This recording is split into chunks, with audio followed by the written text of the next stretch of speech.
bal ka waran haddii dhakhtarka aad ugu kalsooni badan tahay dhammaan dhaqaatiirta uu yahay qof kuu dilaya si qarsoodi ah. Ka waran haddii kaniiniga uu ku siiyo ama cirbada aysan ahayn daawo, balse ay tahay sun si tartiib ah noloshaada u jarta geerina kuu sababta.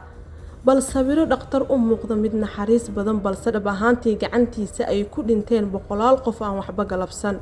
Warbixintan waxaan kaga hadlaynaa dhakhtarkii ku dhawaad 25 sano dhakhtar ahaa oo ilaa 250 bukaanadiisa si ku talagal ah u dilay.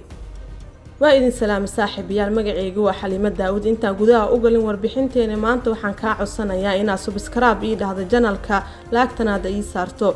Channelkan waxaad ka helaysaa xogaha sirdoon, dambiyada qarsoon iyo xogaha caalamka.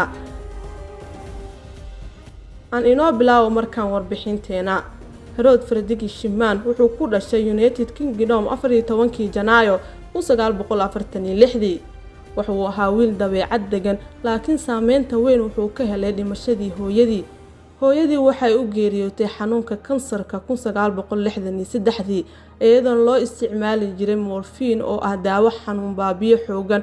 waxaana daawadan loo isticmaalaa xanuunka daran sida kan bukaanada kansarka ama dhaawacyada halista ah. waxaana la sheegaa in ay taasi saameyn nafsi ah oo qoto dheer ku reebtay. dhakhtarkan wuxuu noqday dhakhtarka guud ee bulshada, wuxuuna dhakhtar ahaa laga soo bilaabo 1974 ilaa 1998. inta badan wuxuu ka shaqeyn jiray magaalooyinka Hyde iyo Manchester. habka uu dadku u dili jiray waxay ahayd mid qariib ah.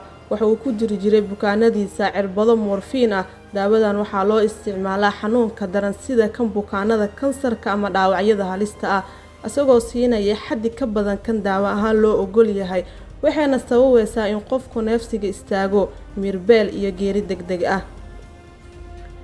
dadka deegaanka magaalada Hyde waxay bilaabeen inay isweydiiyaan sababta ay u jiraan geeri badan oo degdeg ah.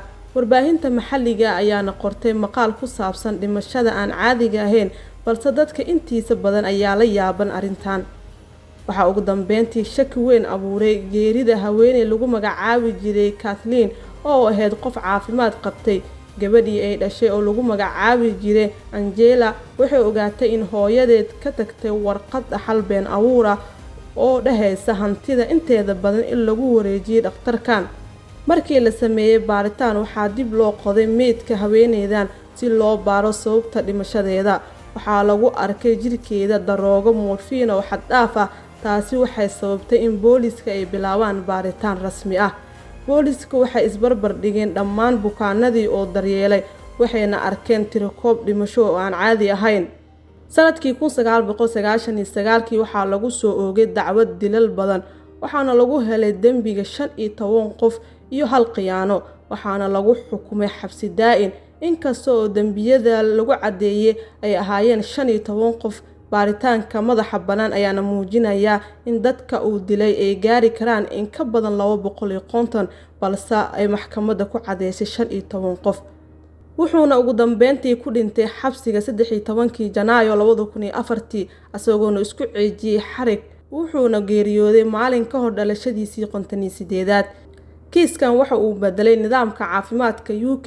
waxaa la sameeyay sharciyo adag ee ku saabsan qorista daawooyinka xanuunka lagu yareeyo iyo diiwaangelinta dhimashada bukaanka. wuxuu noqday dhakhtarkii ugu dilaaga badnaa taariikhda casriga, waxaana lagu magacaabay dhakhtarkii geerida.